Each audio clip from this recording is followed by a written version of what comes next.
برادران ملت اسلامی، السلام علیکم ورحمۃ اللہ وبرکاتہ۔ الحمد للہ وکفا وسلام علی حبیبہ المصطفیٰ، اما بعد فاعوذ باللہ من الشیطان الرجیم، بسم اللہ الرحمن الرحیم۔ فبما رحمۃ من اللہ لنت لهم ولو كنت فظا غلیظ القلب لانفضوا من حولک، صدق اللہ مولانا العظیم۔ بارگاہ رسالت معاب صلی اللہ تعالی علیہ وسلم میں درود پاک کا ہدیہ پیش کریں۔ اللہم صلی علی سیدنا و مولانا محمد معدن الجود والکرم وآلہ واصحابہ الکرام وابنہ الکریم وبارک وسلم صلاة دائمة سرمدا ابدا۔ عزیزان گرامی وقار، انسان کو اللہ تبارک و تعالیٰ نے جو خصوصیات عطا کی ہیں، اس میں خاص طور پر زبان اور بیان کی خصوصیت بہت اہم ہے۔ شیخ سعدی رحمۃ اللہ تعالی علیہ فرماتے ہیں، تا مرد سخن نہ گفتہ باشد، عیب و ہنرش نہ ہفتہ باشد۔ جب تک آدمی بات نہیں کرتا، اس کی اچھائی بھی چھپی رہتی ہے، برائی بھی چھپی رہتی ہے۔ انسان اپنے کلام سے، اپنی بات سے سمجھ میں آ جاتا ہے کہ کس کیٹیگری کا ہے، کس لیول کا ہے۔ اس کی گفتگو کے آداب اس کی حقیقت بتاتے ہیں، بلکہ یہاں تک کہ اس کے نسب کا بھی پتہ لگا لیا جاتا ہے اور اس کی تربیت کا بھی اندازہ ہو جاتا ہے۔ حضرت لقمان حکیم سے پوچھا گیا، نیکی کس کا نام ہے؟ تو آپ نے فرمایا، دو چیزیں اور بہت چھوٹی ہیں۔ نیکی دو چیزیں ہیں جو بہت چھوٹی ہیں۔ کہا کیا ہے؟ کہا کہ ملاقات میں لوگ اپنے بھائیوں سے مسکرانا اور نرم گفتگو کرنا۔ ساری نیکیوں کی جڑ ہے یہ، نرم گفتگو کرنا اور لوگوں سے خندہ پیشانی کے ساتھ مسکرا کر ملاقات کرنا۔ لیکن میرے عزیزو، یہ دو چیزیں بناوٹی تو بہت سارے لوگوں کے ساتھ آ سکتی ہیں، اخلاق تصنع جس کو کہتے ہیں، تکلف کے ساتھ بہت سارے لوگوں کے ساتھ آ سکتی ہیں، لیکن حقیقت میں جس انسان کی طبیعت میں یہ دو چیزیں ہونی چاہیے، وہ کب سمجھ میں آتی ہیں؟ اس وقت جو مولا علی کرم اللہ وجہہ الکریم نے فرمایا، کسی انسان کو اس کی حقیقت دیکھنا ہو تو غصے کے عالم میں اسے دیکھو۔ وہ اپنے آپے سے باہر ہوتا ہے یا اپنے مزاج کے خلاف کس طرح بات کو سن کر کے تحمل رکھتا ہے۔ سب سے بڑا پہلوان وہ ہے جس نے اپنے غصے کو کنٹرول کیا اور اپنی زبان پر قابو پا لیا، ورنہ یہ وہ لمحہ ہے جب انسان پھٹ پڑتا ہے، جو دل کے اندر ہے سب کہہ جاتا ہے۔ آپ کو میں بتاؤں، نبی کریم صلی اللہ تعالیٰ علیہ وسلم کے عظیم اخلاق کریمہ، بخاری شریف کی حدیث ہے، حضور مسجد نبوی میں تشریف فرما ہے۔ اس وقت مسجد نبوی، آج ہو سکتا ہے آپ کے ذہن میں جو امیج ہے مسجد نبوی کی، بہت بڑی عالی شان مسجد، لیکن وہ زمانہ نبوی میں اس طرح کی نہیں ہے۔ کچی دیواریں تھی، اوپر چھپر کے چھت پڑے ہوئے تھے اور مٹی کی زمین تھی۔ یہ مسجد نبوی کی شکل اس زمانے میں حضور اکرم صلی اللہ تعالیٰ علیہ وسلم اپنے صحابہ کے ساتھ بیٹھے ہیں۔ ایک دیہات کا رہنے والا شخص آیا۔ ایک بات یاد رکھیں کہ دیہات میں، گاؤں میں رہنے والوں کے اخلاق اور تمیز میں بڑا فرق ہوتا ہے، ان کے ہاں آداب کی کمی ہوتی ہے۔ وہ شخص آیا اور مسجد نبوی میں آ کر حضور صلی اللہ علیہ وسلم سے کچھ بات چیت کیا اور تھوڑی دیر کے بعد مسجد میں ہی کھڑے ہو کر پیشاب کرنا شروع کیا۔ بخاری شریف میں یہ حدیث موجود ہے۔ جب مسجد نبوی میں کھڑے ہو کر پیشاب کرے تو صحابہ اکرام سب دیکھ کر کے دوڑانے لگ گئے، خذوہ خذوہ، پکڑو اس کو، پکڑو اس کو، اور صحابہ دوڑاتے تھے، وہ پیشاب کرتے ہوئے بھاگتا تھا پوری مسجد میں۔ نبی پاک صلی اللہ تعالی علیہ وسلم نے فرمایا، دعوہ، چھوڑ دو اس کو، کر لینے دو، پیشاب کر رہا ہے مسجد میں، چھوڑ دو اس کو۔ جب وہ صحابہ اکرام حضور کا حکم سنتے ہیں، سب پیچھے ہٹ گئے۔ تھوڑی دیر کے بعد نبی کریم صلی اللہ تعالیٰ علیہ وسلم نے صحابہ سے فرمایا، پانی کے ڈول بھر کر کے لائے جائیں۔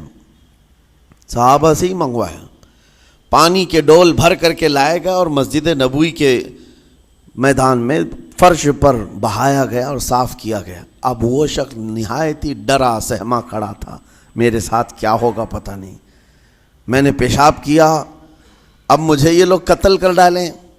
نبی کریم صلی اللہ تعالیٰ علیہ وسلم نے قریب بلایا اور فرمایا، نہایت نرم گفتگو کے ساتھ حضور فرماتے ہیں، یہ اللہ کا گھر ہے، یہاں پیشاب نہیں پیشانیاں رکھی جاتی ہیں۔ بس یہ جملہ ہے، بخاری شریف میں موجود ہے، یہاں عبادت کی جاتی ہے۔ اتنا کہہ کر رخصت ہو گئے، رخصت کر دیا۔ وہ دیہات سے آیا ہوا جو نوجوان تھا یا شخص تھا، باہر نکلتے ہی وہ کلمہ طیبہ پڑھ کر حضور کی غلامی میں شامل ہوا۔ میں نے وہ بلند عالی اخلاق نہیں دیکھے۔ نبی کریم صلی اللہ علیہ وسلم کے بارے میں قرآن کہتا ہے، فَبِمَا رَحْمَةٍ مِّنَ اللَّهِ لِنْتَ لَهُمْ، اللہ کی رحمت سے آپ لوگوں کے لیے نرم ہیں، اس لیے لوگ آپ کے ارد گرد لگے ہوئے رہتے ہیں۔ وَلَوْ كُنْتَ فَظًّا غَلِيظَ الْقَلْبِ لَانْفَضُّوا مِنْ حَوْلِكَ، اے رسول اگر آپ سخت دل ہو جائیں تو پھر یہ سب چھٹ جائیں گے، آپ سے دور ہو جائیں گے۔ اس رسول کے لیے جب کہا گیا ہے کہ اگر آپ سخت ہو جائیں تو لوگ چھوڑ کر کے دور ہو جائیں گے، تو ہمارے اور آپ کے لیے کس قدر لہجے کی پابندی ضروری ہے۔ ہاں عزیزان گرام وقار، اپنی گفتگو، اپنے کلام، اپنی بات چیت سے آپ اپنے سلیقے بتاتے ہیں۔ گالی گلوچ کرتے ہوئے جن کی صبح شامیں ہوتی ہیں، ان کو دیکھ کر کے ہی پہچان میں آ جاتا ہے کس گھر سے یہ تعلق رکھتا ہے، کہاں ان کی تربیت ہوئی ہے، کس طرح ان کے آداب سکھائے گئے۔ اسی لیے میرے عزیزو، بچوں کو آوارہ بھی نہ چھوڑ دینا کہ وہ اپنی زبان گلی کوچوں سے سیکھ کر کے جائیں۔ کل کو ہوگا یہ کہ اس کی زبان کی وجہ سے لوگ تمہیں تان و تشنیع کریں گے، اس کا باپ ایسا ہوگا اس لیے بچہ ایسا ہے، اس کی ماں اس طرح ہوگی اس لیے اس کی گفتگو ایسی ہے۔ کیونکہ موسٹلی زیادہ طور پر بچے اپنے ماں باپ کے اخلاق کو نقل کرتے ہیں، ٹرانسفر ہوتی چلی جاتی ہیں۔ ایک بار حضور اکرم صلی اللہ تعالیٰ علیہ وسلم مسجد نبوی سے باہر نکل کر جا رہے ہیں۔ توجہ میرے عزیز ہو، اخلاق کہاں دکھانے چاہیے اور ہماری بات چیت کے انداز ہمیں کہاں ہونا چاہیے، میں آپ کو بتاؤں۔ حضور تشریف لے کر جا رہے ہیں، صحابہ اکرام کھڑے تھے حضور کے اطراف۔ مدینہ طیبہ کی ایک بوڑھی خاتون جس کا ذہنی توازن کھویا ہوا ہے، یعنی وہ دماغی طور پر ڈسیبل ہے، اور وہ آئی جا رہی تھی۔ لوگ جب بھی اس کو دیکھتے راستہ کاٹ لیتے، وہ جس کو بھی پکڑتی تھی سنانا شروع کرتی تھی، جو منہ میں آئے بکنے لگ جائے، اور لوگوں کو تنگی محسوس ہونے لگتی۔ صحابہ نے دیکھا کہ یہ عورت آ رہی ہے، حضور کی طرف آ رہی ہے، سب نے حضور صلی اللہ علیہ وسلم کو گھیر لیا، اس کا راستہ روکنے کے لیے اب آئے گی۔ اور نبی کریم صلی اللہ علیہ وسلم کے پاس اگر زبان درازی کرنے لگ جائے، پاگل عورت ہے، اور بک بک کرنے لگ جائے، حضور پاک صلی اللہ علیہ وسلم کے ادب میں کہیں کمی نہ آ جائے۔ صحابہ کا یہ ہمیشہ اہتمام رہتا۔ حضور اکرم صلی اللہ علیہ وسلم نے دیکھا تو صحابہ سے کہا، ہٹ جاؤ، اس کو آنے دو، ہٹ جاؤ، اس کا راستہ چھوڑ دو۔ صحابہ نے کہا، یا رسول اللہ صلی اللہ علیہ وسلم، اس کا ذہنی توازن ٹھیک نہیں ہے، دماغی طور پر وہ عورت ٹھیک نہیں ہے، وہ آئے گی اور لمبی باتیں کرتی ہے، لا یعنی باتیں کرتی ہے، کہیں آپ کی شان پاک میں کوئی گستاخی نہ ہو جائے۔ صحابہ روک رہے تھے، حضور پاک صلی اللہ علیہ وسلم نے سختی سے فرمایا، ارشاد فرمایا، ہٹ جاؤ، اس کا راستہ چھوڑ دو، مجھے پتا ہے پورے مدینے میں اس کی کوئی نہیں سنتا، میں بھی نہ سنوں تو کس کو سنائے گی،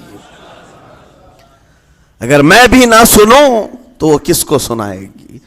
یہ میرے مصطفیٰ کریم صلی اللہ تعالیٰ علیہ وسلم کے دربار عالی جاہ کی وہ بلند اخلاق کریمانہ کی ایک مثال ہے، جس کو خود میرے آقا نے فرمایا، بعثت لأتمم مکارم الاخلاق۔ عزیزان گرامی وقار، لوگوں کے آج حالات ایسے ہیں کہ اچھے لوگوں کے ساتھ اخلاق الگ دکھائے جاتے ہیں، چھوٹے لوگوں کے ساتھ اخلاق الگ دکھائے جاتے ہیں۔ سٹیٹس کا آدمی ہو تو اس کے ساتھ ملنے کے طریقے الگ ہیں، اور غریب کوئی آ جائے، فقیر کوئی آ جائے تو اس سے ملنے کا انداز الگ ہو جائے. یہ نہ ہو، یہ ہم سب کے لیے نصیحت ہے. اسی ممبئی کی سرزمین پر میں آپ کو بتاؤں، ایک ماہم شریف میں بزرگ حاجی صاحب ہوا کرتے تھے، آج سے تقریباً 10-12 سال پہلے کی. وہ کئی لوگوں سے ایک سوال کرتے تھے پکڑ پکڑ کر کے کہ میرا ایک سوال ہے، آپ جواب دیں گے، میرا ایک سوال ہے. کئی علماء سے انہوں نے پوچھا، مجھ سے بھی انہوں نے، جب میں نیا تھا مصر سے پڑھ کر کے آیا تھا، میرے پاس آ کر کہا کافی سالوں سے میرے ذہن میں ایک سوال ہوتا ہے، میں آپ سے بھی پوچھنا چاہتا ہوں. کہا بتائیے کیا ہے؟ کہا میں حضور سرکار مجاہد ملت رحمۃ اللہ علیہ کا مرید ہوں. علامہ حبیب الرحمن مجاہد ملت، رئیس اعظم اڑیسہ، جن کے خدمات جلیلہ آج ہو سکتا ہے نئی جنریشن کو نہ معلوم ہو، ان کا لقب ہے مجاہد ملت، جنہوں نے سنیت کی بقا کے لیے اپنا تن من دھن سب قربان کیا تھا. وہ مجاہد ملت عظیم بزرگ ولی کامل ہے. یہ حاجی صاحب کہتے ہیں کہ میں ایک نارمل آدمی تھا، کڑیا تھا، یعنی گھر بنانے کا کام کرتا تھا. جب وہ ممبئی تشریف لاتے تو دوڑ کر کے ہر جگہ سے لوگ ملنے آتے، میں بھی گیا تھا. اور اس وقت میں جوان تھا. حضور مجاہد ملت رحمۃ اللہ علیہ کی بات وہ بتا رہے ہیں کہ لوگ لائن لگا کر کے مصافحہ کر رہے تھے، مل رہے تھے. جب مل رہے تھے تو پھر میرا نمبر آیا، میں ملنے کے لیے گیا. بزرگوں کے سب ہاتھ چومتے ہیں، یہ ہمارے سنیوں کے طریقے ہیں. ادب، علماء ذوی الاحترام کے ہاتھوں کا بوسہ لینا یہ مستحسن ہے، یہ ہمارے آداب میں سے، معمولات اہل سنت میں سے. تو جب سب لوگ ان کے دست بوسی کر رہے تھے، ہاتھ چوم رہے تھے، میں بھی قریب گیا. اور جب میرا نمبر آیا، میں ہاتھ چومنے کے لیے گیا تو انہوں نے میرا ہاتھ لے کر خود ہی چوم لیا. وہ بزرگ عالی جاہ ولی کامل جن کو دنیا مجاہد ملت کہتی ہے، میرا ہاتھ انہوں نے چوم لیا. اور میرے اندر ایسی پشیمانی تھی کہ میں کیا کروں، سمجھ میں نہیں آیا. میں ایک معمولی سا کڑیا، اور کہاں ان کا مقام، کہاں میرا. تو اس کے بعد وہ اس بے چینی میں رہتے تھے کہ ایسا کیوں کیا، ایسا کیوں کیا، کیونکہ پوچھنے کا موقع ہی نہیں ملا. ایک بزرگ تھے، انہی کے خلیفہ تھے حضور مجاہد ملت کے، انہوں نے اس کا جواب دیا. میرے عزیزو، کیا بہترین جواب تھا. حضرت مجاہد ملت رحمۃ اللہ تعالی علیہ یہ چاہتے تھے کہ ہزاروں لوگ ہماری تعظیم کرتے ہیں تو کہیں ہمارے دماغ میں بادشاہت کا خیال نہ آئے، ہم غریب اور فقیر کا ہاتھ چوم کر اپنے نفس کی مخالفت بھی کرتے ہیں. اخلاق کریمانہ دکھانے کے لیے اسٹیٹس والوں کے ساتھ ہی نہیں، غربا فقراء کے ساتھ بھی وہ اخلاق ہوں. نبی کریم صلی اللہ تعالیٰ علیہ وسلم کے وہ آداب آج اگر آپ اپنا لیں، بہت ساری کڑوی چیزیں ویسی ختم ہو جائیں. آج ممبئی کی سرزمین پر سب سے بڑا یہ چیلنج ہے بات کرنے میں. نوجوانوں کے تو آج پارے چڑھے ہوئے ہوتے ہیں، ان سے کوئی بھی بات کر لے، جس تیور میں یہ بات کرتے ہیں ایسا لگتا ہے کہ ابھی لڑائی ہو جائے گی، ابھی جھگڑا ہو جائے گا. اس کی عادت سی بن گئی ہے. آپ کو پتہ ہے فرمایا گیا، عربی کا قول ہے، جراحت السنان لها التیام ولا یلتام ما جرح اللسان. تلوار سے، چاقو سے دیا ہوا زخم سوکھ سکتا ہے، زبان سے دیا ہوا زخم کبھی نہیں سوکھتا. زبان سے دیا ہوا زخم نہیں سوکھتا. بولنے سے پہلے 1000 بار اس بات کو خیال ہونا چاہیے کہ میں جس کو بول رہا ہوں کہیں اس کا دل چھلنی تو نہیں ہو جائے. میری زبان یہ ہوتی 50 گرام کی چھوٹی زبان ہے، لیکن بڑے بڑے لوگوں کے کلیجے چیر کر رکھتی ہے، بڑے بڑے لوگوں کے دلوں میں سوراخ کر کے رکھتی ہے، زخمی کر کے رکھتی ہے اس کا استعمال. اسی لیے روایت میں ملتا ہے کہ جب انسان صبح کرتا ہے تو سارے اعضاء، ہاتھ، پیر، آنکھ، کان، ناک، سارے اعضاء سب سے پہلے زبان سے یہ عرض کرتے ہیں، اس کی پناہ مانگتے ہیں. کہتے ہیں آج تو صحیح سلامت رہے گی تو ہم سب صحیح سلامت رہیں گے، اور اگر تو پھسل گئی تو عذاب ہم پر بھی ہوگا. زبان بولتی ہے، مار کسی اور کو پڑتی ہے. کوئی زبان کو مارتا نہیں ہے، گالی زبان دیتی ہے، لیکن مار کبھی پیٹھ پہ پڑتی ہے، سر پہ پڑتی ہے، ہر جگہ پڑتی ہے. تو یہ زبان نبی کریم صلی اللہ تعالیٰ علیہ وسلم نے ارشاد فرمایا من یضمن لی ما بین لحیتیہ وما بین، حضور پاک صلی اللہ تعالیٰ علیہ وسلم فرماتے ہیں جس نے دو چیزوں کی ضمانت مجھے دے دی، حفاظت کی، میں اسے اضمن لہ الجنہ، میں اس کو جنت میں لے جانے کی ضمانت دیتا ہوں۔ دو چیزیں کیا ہیں؟ حضور فرماتے ہیں ایک دو جبڑوں کے بیچ میں جو موجود زبان ہے اس کی حفاظت کر لے، اور دو رانوں کے بیچ میں جو شرمگاہ ہے اس کی حفاظت کر لے، یہ دو چیزیں جس نے بچا لیا میں اس کو جنت میں لے جانے کی ذمہ داری دیتا ہوں، ضمانت دیتا ہوں۔ اس کا کتنا بڑا کردار ہے، یہ زبان کا کتنا بڑا کردار ہے۔ اور حضور نے ایک بار پکڑ کر کے فرمایا تھا، زبان کو پکڑ کر کے کہا تھا یہ وہ زبان ہے جو انسان کو جنت میں بھی لے جاتی ہے اور دوزخ میں بھی لے جاتی۔ کلمہ کس سے پڑھتے ہیں آپ؟ لا الہ الا اللہ، زبان ہی سے تو پڑھتے ہیں، اسی کلمے نے آپ کو جنت تک پہنچایا۔ اور کافر جو کفر کرتا ہے وہ بھی زبان سے ہی کرتا ہے، اور زبان اسے ہمیشہ کی دوزخ میں لے جاتی ہے۔ اس زبان کو چلانے سے پہلے 1000 بار سوچ لیں کہ آج لہجوں کی سختیاں بڑھتی چلی گئیں، اور آپ کو پتہ ہے قرآن پاک میں رب تعالیٰ نے یہ فرمایا وَلَا تَقُلْ لَهُمَا اُفٍّ وَلَا تَنْهَرْهُمَا، والدین کے بارے میں بچوں کو کیا کہا گیا؟ ان کو اف تک نہ کہو۔ لیکن زبان جب کھلتی ہے نا، ماں باپ کے خلاف نوجوانوں کو ہم نے دیکھا ہے گالی گلوچ کرتے ہوئے اور اتنی بری باتیں کہتے ہوئے، معاذ اللہ۔ عزیزان گرامی وقار، حضور نے تو یہ فرمایا جس نے پلٹ کر کے اپنے ماں اور باپ کو سخت لہجے میں بات کیا یا ان کی نافرمانی کی، حضور فرماتے ہیں میرا دل چاہتا ہے کہ اس کے گھر کو آگ لگا دوں، آگ لگا دوں۔ اس لیے اس بات کو ہمیشہ یاد رکھیں، تمہارے لہجے کی سختیاں کسی کو زخمی کر دیں تو آخرت خراب ہو جائے گی، آخرت خراب ہو جائے گی۔ حضرت علقمہ رضی اللہ تعالیٰ عنہ حضور کے صحابی ہیں، حضور صلی اللہ علیہ وسلم کے صحابی ہیں، آخری وقت آ گیا تھا لیکن زبان نہیں کھلتی تھی۔ ان حضور پاک صلی اللہ علیہ وسلم کے پاس سفارش لائی گئی کہ آپ کے وہ ساتھی ہیں انتقال کر رہے ہیں لیکن زبان پر کلمہ بھی نہیں آتا۔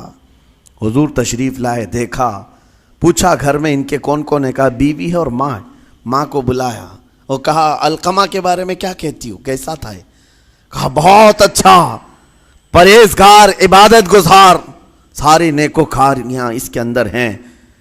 تو پھر حضور نے پوچھا اچھا یہ بہت نیک تھا، تم بھی اس سے راضی ہو کہ نہیں ہو؟ ماں نے کہا میں نہیں راضی ہوں، میں راضی نہیں ہوں۔ کہا کیوں، وجہ کیا ہے؟ کہا یا رسول اللہ میرا اکلوتا بیٹا، میرا تنہا بیٹا تھا، بڑی محبتوں کے ساتھ اس کو پالا تھا، اور جب میں نے اس کی شادی کی اپنی بیوی کو لایا، اور جب بیوی گھر پر آ گئی تو میری بات کو ہلکے میں لیتا، اپنی بیوی کی بات کو فوقیت دیتا، ترجیح دیتا، اور اس وقت غالباً یہ باتیں تھی کہ زبان سے کوئی کلمہ ان کے نکلا ہوگا جو بیوی کی حمایت میں تھی، ماں کو تکلیف پہنچ گئی۔ کہا میرا دل گوارا نہیں کرتا، میں اس سے راضی نہیں ہوں، باقی وہ بہت نیک بندہ ہے، بہت اچھا ہے۔ حضور نے فرمایا دیکھو زندگی کے آخری پڑاؤ پر آ چکا ہے، روح نکلنے کو ہے، معاف کر دو۔ وہ بھی صحابیہ تھی، انہوں نے کہا آقا آپ کا حکم ہے یا مشورہ ہے؟ اگر حکم ہے تو پھر ماننا ہے۔ حضور نے فرمایا نہیں، حکم نہیں، مشورہ ہے۔ کہا مشورہ ہے تو پھر دل نہیں چاہتا، دل نہیں چاہتا۔ حضور نے فرمایا صحابہ سے کہ لکڑیاں جمع کرو، آگ لگاؤ اور انہیں اٹھاؤ، آگ میں ڈال دو۔ آگ دہکائی گئی تو ماں کی ظاہر سی بات ہے ممتا بے چین ہو گئی۔ کہا ان کو میرے سامنے آگ میں ڈالیں گے؟ کہا ہاں، اس سے بہتر ہے کہ وہاں جلے گا، یہاں جلے۔ وہ ماں کہتی آقا آپ گواہ ہو جائیں، میں اپنے بیٹے کو معاف کرتی ہوں۔ ادھر معاف کیا، ان کی زبان پر کلمہ طیبہ جاری ہوا۔ میرے عزیزو یہ بتانا مقصود اس لیے ہے کہ زبان سے دیے ہوئے زخم خواہ والدین کو ہو، یہ معمولی نہیں ہوتے۔ ہو سکتا ہے آخری وقت تمہاری زبان بند ہو جائے اور کلمہ طیبہ بھی نہ جاری ہو، زبان کھلنے بھی نہ لگے، یہ حالات آ جائیں گے۔ اس لیے اپنی زبان کا کنٹرول برقرار رکھو، کس سے کیا کہنا ہے۔ ابھی میں اس کا دوسرا پارٹ بھی بتاتا ہوں زبان کے استعمال کا۔ یہ نرمی لہجے کے اندر ہونا بہت ضروری ہے، لیکن کچھ جگہوں پر سختی کی اجازت ہے، لیکن وہ مقامات الگ ہیں۔ نرم لہجہ حضور پاک صلی اللہ تعالیٰ علیہ وسلم کے فرامین میں سے ہے۔ ایک بات بڑی بغداد مقدسہ میں نے ایک ولی پاک کی زیارت کی، ان کے آستانے پر بھی میں ابھی بیان کیا تھا۔ حضرت بہلول دانا مجذوب بزرگ تھے، اور بغداد کی گلیوں میں کہیں پر بھی بیٹھ جاتے تھے، اور جو جانکار تھے وہ سمجھتے تھے یہ اللہ والا بندہ ہے۔ مجذوب کس کو کہتے ہیں؟ جس کی یاد الہی میں عقل فنا ہو گئی، ختم ہو گئی، اللہ کے ذکر میں اور اللہ کی یاد میں اپنے آپ کو فنا کر دیا ہے، اس کے اوپر شریعت کا قلم نہیں۔ ظاہر سی بات ہے شریعت کے سارے احکام اس پر ہیں جس کی عقل سلامت ہے، عاقل ہو بالغ ہو تو نماز فرض ہے نا، عقل ہی نہیں ہے تو وہ مجذوب ان اولیاء کو کہتے ہیں۔ لیکن ان کے بارے میں حدیث میں ہے، اللہ کے نبی نے فرمایا وہ ایسے بندے ہیں کہ اگر اللہ کو قسم دے دیں کسی بات کی، اللہ ان کی قسم پوری کرتا ہے۔ وہ بہلول دانا بیٹھے ہوئے تھے، بغداد کا ایک مشہور تاجر تھا، لیکن خستہ حال تھا، بہت نقصان اٹھا چکا تھا، خسارے میں چل رہا تھا، بزنس پورا لاس میں، اور وہ پریشان حال بہلول دانا کے پاس آیا، گڑ گڑایا، کہا کہ حضور مجھے بچا لیں، رحم کر لیں، میں تاجر ہوں، لٹ گیا ہوں، لاس میں ہوں، کچھ آپ فرما دیں، میں کیسے اس بھنور سے نکلوں؟ بہلول دانا نے دیکھا، کہا ٹھیک ہے کچھ پیسے بچے ہیں؟ کہا ہاں ہے، وہ بس اتنا سرمایہ ہے کہ مال لیتا ہوں پھر بیچ دیتا ہوں، نفع نہیں ہوتا۔ بہلول دانا نے کہا ایک کام کر، کالا کپڑا جتنا ملتا ہے سب خرید لے، پورے شہر سے کالا کپڑا جہاں جہاں مل جائے سب لے کر سٹاک کر لے۔ کہا جی حضور آپ نے جیسا فرمایا۔ گیا، جتنا سرمایہ تھا سب لگا دیا، کالا کپڑا خرید کر ایک جگہ سٹاک کر دیا۔ اللہ والے کا حکم تھا، لیکن ہوا یہ کہ بغداد کا معمول تھا، 8 دن گزرے نہیں تھے کہ وہاں وقت کے حاکم کا انتقال ہوا، اور جب حاکم کا انتقال ہوتا تو شہر کے جتنے بڑے لوگ ہوتے، رئیس لوگ، وہ اس کے سوگ میں، اس کے غم میں کالا کپڑا پہنتے تھے، اور کالا کپڑا سوائے اس تاجر کے کسی کے پاس نہیں تھا، اور سارے بڑے لوگ پیسوں سے اس کے پاس کالا کپڑا خریدنے آئے، یہ منہ بولے قیمت پر، جیسے تیسے جتنی قیمت پر بولے سب خرید کر لے جاتے، اور پل بھر میں ایک دن کے اندر وہ بہت بڑا کروڑ پتی بن گئے، بہت مال آ گیا۔ یہ بات یاد رکھیں، اللہ مال دیتا ہے، اس کے بعد پھر آزمائش بھی ہوتی ہے۔ مال اتنا آ گیا، اب لے کر کے مستیاں تھیں، چند دن گزرے، ظاہر سی بات ہے مال کو بڑھانے کی تمنا ہر ایک کی ہوتی ہے، کوئی یہاں پر اینڈ کرنے والا نہیں ہے دنیا میں، چاہے اس کا بزنس اربوں پر بھی پہنچ جائے، اسے آگے پہنچنا ہے۔ چند دن گزرے تھے، 8-10 دن، پھر آیا حضرت بہلول دانا کو ڈھونڈتے ہوئے، ایک جگہ میدان میں یہ مجذوب بزرگ بیٹھے مل گئے، آیا اور کہا او دیوانے بتا اب کیا خریدوں، پیسہ بہت ہے ابھی میرے پاس، بتا دیوانے اب کیا خریدوں؟ انہوں نے دیکھا، کہا کہ لہجہ تو بدلا ہوا ہے، پیسہ بہت زیادہ تھا، کہا کہ ٹھیک ہے کوئی بات نہیں، اللہ والوں کو ان سب چیزوں سے کوئی لینا دینا نہیں۔ آپ نے کہا مال جتنا ہے تیرے پاس سب لے کر کے خربوز خرید لے، تربوز خرید لے، جس کو کلنگڑ کہتے ہیں، تربوز پورے خرید لے۔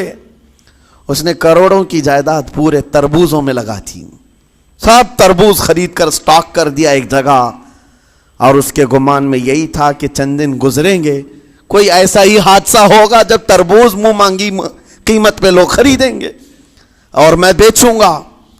پورا مال تربوز میں لگایا، 2 دن 4 دن 6 دن 8 دن گزرے، کوئی حادثہ نہیں، ادھر تو تربوز سڑنے لگ گئے، وہ تو زیادہ دن سٹاک نہیں کیے جا سکتے، سڑن شروع ہو گئی، پھر تھوڑے دنوں کے بعد پورے کے پورے سڑ گئے، کروڑوں کا مال تربوز میں سڑ کے چلا گیا، وہ کچھ بھی نہیں سکا، کچھ نہیں کر سکا، واپس چیختا چلاتا اسی حالت میں آیا، پہلے سے بھی زیادہ بدتر حالت میں آ گیا ہوں، دوڑتے ہوئے آیا، حضرت بہلول دانا کو ڈھونڈتے ہوئے، کہاں ہیں؟ وہ اسی جگہ بیٹھے ہوئے مٹی میں بیٹھے رہتے تھے، قریب آیا اور کہنے لگا کہ آپ نے میرے ساتھ ایسا کیوں کیا بہلول؟ بہلول دانا نے کہا کیا ہوا؟ کہا میں تو لٹ گیا، تربوز میں پیسے لگائے آپ کی وجہ سے اور پورے سڑ گئے۔ بہلول دانا نے کہا میں نے تو کچھ نہیں کیا، پہلے تو تجھے نفع ملا تھا وہ تیرے لہجے کی وجہ سے، اب خسارہ ہوا ہے تیرے لہجے کی وجہ سے۔ پہلے جو آیا تھا بات کرنے کے لیے اس وقت تیری تمیز الگ تھی، تیری تہذیب الگ تھی، اخلاق الگ تھی، گڑ گڑا کر کہا تھا کہ میں لٹ گیا ہوں آپ رحم کر دیں۔ دوسری بار آ کر کے کیا کہا؟ او دیوانے بتا کیا خریدوں؟ لہجہ بدل گیا تو پوری حیثیت بدل گئی۔ زبان ہماری اونچائی پر بھی لے جاتی ہے اور نیچے بھی لے آتی ہے۔ اس بات کو ہمیشہ ملحوظ رکھیں کہ اس زبان سے بہت سارے لوگ نفع بھی اٹھاتے ہیں، بہت سارے لوگوں کو نقصان بھی ہوتا ہے۔ لیکن ساتھ میں یہ بات بھی عرض کروں، نرم گفتگو کرنے کا عادی ہر ایک کو ہونا چاہیے، نرم گفتگو کرنے کا عادی ہر ایک کو ہونا چاہیے، اس کی نیکیوں کی علامت ہے، اس کے اخلاق کی علامت ہے۔ لیکن ساتھ میں امام شافعی رحمۃ اللہ تعالی علیہ نے یہ بھی فرمایا، چاہے جتنی بھی نرم طبیعت ہو انسان کی، اللہ اور اس کے رسول کے لیے غیرت ہونی چاہیے۔ اللہ اس کے رسول کے خلاف بات سنے تو پھر نرم لہجے کا استعمال نہ کرے، پھر وہ بزدلی کہلائے گی، وہ بزدلی کہلائے گی۔ آج میں ایک بات یہ بھی بتا دوں، بہت سارے لوگ یہ سمجھتے بھی ہیں۔ ابھی چند دن قبل میں ماررہ مطہرہ میں بیان کیا اخلاق کے، اولیاء اکرام کے مذہب و مسلک پر، اور پچھلے 15 سالوں سے میں نے بہت سارے خطابات کیے ہیں اخلاق پر، معاشرے کی برائیوں پر، لیکن ابھی چونکہ چند دنوں میں جلسے پروگرام بہت سارے ہو گئے اور عظمت ناموں سے رسالت پر زیادہ گفتگو ہونے لگی، تو لوگوں میں ایک امیج الگ بیٹھی ہوئی ہے۔ اور ابھی ہم نے اخلاق حسنہ پر گفتگو کیا کی 8 دن پہلے، ایک بزرگ نے مجھ سے پوچھا ایسی بھی تقریر کرتے ہیں آپ ایسی بھی تقریر کرتے ہیں، یعنی نرم گفتگو بھی کرتے ہیں؟ مطلب یہ ہے کہ ہماری امیج ایسی بنا کر رکھیں کہ ہم ہر وقت چلاتے ہی رہتے ہیں، ہر وقت للکارتے ہی رہتے ہیں۔ میرے عزیزوں، میں یہاں پیغام دینا چاہتا ہوں، ہم قرآن کے اس آیت پر عمل کرنا چاہتے ہیں جو مولا نے فرمایا اشداء علی الکفار رحماء بینہم۔ مومنین کی شان ہے، صحابہ کی شان ہے، وہ کافروں پر سخت ہوا کرتے ہیں اور مومنوں کے لیے نرم دل ہوا کرتے ہیں۔ زبان کی نرمی ایمان والوں کے لیے ہے، زبان کی نرمی محبت مصطفیٰ کے لیے ہے، عاشقان مصطفیٰ کے لیے ہے، ساتھ میں زبان کی سختی کفار و مشرکین کے لیے ہے، گستاخان رسول کے لیے ہے۔ اور اگر یہ چیز نہیں آئی تو پھر آپ سمجھ لیں نیک اس وقت نہیں کہلائے گا آدمی۔ بعض لوگوں کو ایسا لگتا ہے نرم بات کرنا چاہیے، نرم گفتگو، بالکل صحیح ہے، یہ اخلاق ہے، لیکن اگر ایسے مقامات پر جہاں تمہارے نبی کو کوئی گالی دے رہا ہو، رب کی شان میں کوئی بھونک رہا ہو، اس وقت تم کہو کہ اخلاق ہے، نرم بات کرنا چاہیے، یہ بے غیرتی ہے، یہ بے غیرتی ہے۔ تمہاری بیوی کو اگر تمہارے سامنے کوئی چھو دے اور اس کے بعد تم ہنس کر کے اس سے کہو ٹھیک ہے جائیے صاحب، آپ کو کہا جائے گا بے غیرت آدمی، بے غیرت آدمی ہے۔ انسان کو اپنی بیوی، اپنی بیٹی، اپنی ماں پر بھی غیرت ہوتی ہے، وہ سنتا نہیں ہے، یہ پیدائشی ہے، فطرت ہے انسان کی۔ اور مومن کی شان یہ ہے سب سے بڑی غیرت اس کے لیے اللہ اور اس کے رسول کے لیے ہوا کرتی ہے۔ اللہ اور اس کے رسول کے لیے ماں اور باپ کو گالیاں ایک وقت میں برداشت کر بھی لے جائے، لیکن اللہ اور اس کے رسول کی شان میں وہ ہرگز برداشت نہ کرے، یہ ایمان کی علامتوں میں سے ہے۔ بہرحال میں نے زبان کے دونوں استعمال آپ کو بتائے، سخت لہجے بھی ہیں، نرم لہجے بھی ہیں، لیکن جب آپ کا پالا کسی گستاخ سے نہ پڑے تو ہمیشہ نرم گفتگو کرنے کے عادی بنے۔ مومنین میں نرم لہجے کا اختیار ہمیشہ رہے، اس سے اخلاق آپ کے بتائے دکھائے جاتے ہیں، اس سے آپ کے اخلاق معلوم ہوتے ہیں، ساتھ ہی معاشرے میں نرمی اور محبت کا ماحول بھی قائم ہوتا ہے۔ ڈانٹنے کے طریقے بھی میں آپ کو بتاؤں، میرے والد اگرامی فرمایا کرتے تھے، حضور حافظ ملت رحمت اللہ علیہ جو الجامعۃ الاشرفیہ مبارک پور کے بانی ہیں اور بڑے محدث، جنہوں نے ایک نہیں ہزاروں عالم پیدا کیے، اس ہندوستان کی بات کر رہا ہوں، حافظ ملت رحمۃ اللہ علیہ پوری بخاری شریف پڑھاتے تھے، تقریباً 40 سال تک انہوں نے پڑھایا بخاری شریف. میرے والد ان کے شاگرد ہیں. فرماتے ہیں جب وہ بہت زیادہ ناراض ہو جاتے کسی سے، ڈانٹنا ہوتا، ہر استاد بچے کو ڈانٹتا ہے، کبھی کچھ بچہ نافرمانی کر جائے یا مزاج کے خلاف بات کرے تو استاد ڈانٹتا ہے. تو حافظ ملت رحمۃ اللہ علیہ اگر کسی شاگرد کو ڈانٹتے بھی غصے میں تو کہتے ہیں اے جنتی کیا کر رہا ہے. کہتے ہیں اگر یہ جملہ قبول بھی ہو جائے تو بچہ جنتی ہو جائے. لہجے کی یہ استعمالات اولیاء سے سیکھو میرے عزیزو. غصے پر کنٹرول اس وقت تمہارے اخلاق معلوم ہوتے ہیں جب تمہارا غصہ عروج پر ہوتا ہے، اس وقت تمہاری حقیقت لوگوں کے سامنے آتی ہے. وہ اپنے شاگردوں کو ڈانٹتے بھی تو جنتی کہہ کر ڈانٹتے ہیں، یعنی کوئی گالی نہیں ہے، کوئی برے کلمے نہیں ہیں، بلکہ ایسا جملہ ہے کہ اگر قبول بھی ہو گیا استاد کی زبان سے، اس کی تو زندگی وصول ہوگی، اس کا بیڑا پار ہو گیا. ہمارے درمیان ماں باپ کو بھی یہ چاہیے کہ بچوں کو کس طرح کے اخلاق آپ دے رہے ہیں. گفتگو کرنے کے متعلق قرآن میں اللہ تعالیٰ نے آداب بتائے ہیں. جب آپ گھروں کے اندر موجود ہوں تو بچوں کے سامنے کس طرح کی گفتگو کیا کریں گے، کیسی بات کریں گے. شوہر اور بیوی جس طرح کی باتیں کر رہے ہیں بچے کے دماغ میں وہ پورا کا پورا چھپتا ہے، ٹرانسفر ہوتا ہے. اسی لیے کہا گیا ایڈلٹ گفتگو کبھی بھی بچوں کے درمیان نہیں کی جائے گی. جو میچورٹی میں نہیں ہے ان بچوں کے سامنے ماں اور باپ بیٹھ کر کے کلام بھی نہ کریں، بات نہ کریں. معاشرہ تو آج ایسا ہے، سب پوری فیملی لے کر کے بیٹھے ہوئے ہیں، اور حد تو یہ ہے کہ گندی فلمیں سامنے لگی ہوئی رہتی ہیں. وہ کیسے بچا پاؤ گے؟ 4 سال 5 سال کے بچے کے اندر بھی وہ گفتگو، وہ مکالمات، ایک دوسرے سے بات کرنے کی تمیزیں، وہ سب وہاں سے سیکھتا آ رہا ہے. گھروں کے اندر ماحول کو تبدیل کرنے کے لیے آپ کی اپنی زبان پر کنٹرول اور اپنے بچوں کی تربیت اور ان کی زبان پر کنٹرول بہت ضروری ہے. پھر دیکھنا آپ یہ معاشرہ پیدا کر کے کل کو آپ کا بچہ نکلے گا، اس کی تمیز، اس کے اخلاق پر ہر کوئی اش اش کرے گا. چند دنوں کی محنت ہے آپ کی، لیکن بچے جب سلیقے کے ساتھ گفتگو کریں تو لوگوں کا دل جیت لیا کرتے ہیں. بات کرنے کے آداب ایسے ہیں کہ لوگ دل جیت لیا کرتے ہیں. یہ میرے استاد گرامی مصر کے رہنے والے تھے. جب خطابت ہمیں سکھا رہے تھے گفتگو کرنے کے آداب، تقریر کرنے کے آداب، تو ایک امام غزالی کا قول تھا کلم الناس علی قدر عقولہم، لوگوں سے ان کی عقل کے مطابق بات کرو. اس پر وہ سمجھاتے ہوئے ہمیں ٹریننگ دیتے تھے اور کہتے تھے کہ تمہارے پاس آنے والے کئی طرح کے لوگ ہوں گے. اگر تم امام ہو، اگر داعی ہو، خطیب ہو، مقرر ہو، کوئی غریب گھر سے، کوئی بڑے امیر گھر سے، کوئی پڑھا لکھا آئے گا، کوئی جاہل ہوگا، کوئی بدتمیز بھی ہوگا، کوئی نیکوکار، کوئی گنہگار، سب طرح کے مکس مجموعہ تمہارے پاس ہوگا. ان سے خطاب کرنا، ان سے بات کرنا، کس انداز سے بات کرو گے، کیسے ان سے کلام کرو گے. میرے عزیزو یہ ہمارا اپنا ہنر نہیں ہے. ہم جو آپ کے سامنے گفتگو کر رہے ہیں یہ ہمارا فن نہیں ہے، یہ اپنا پیدا کیا وہ ہنر نہیں ہے.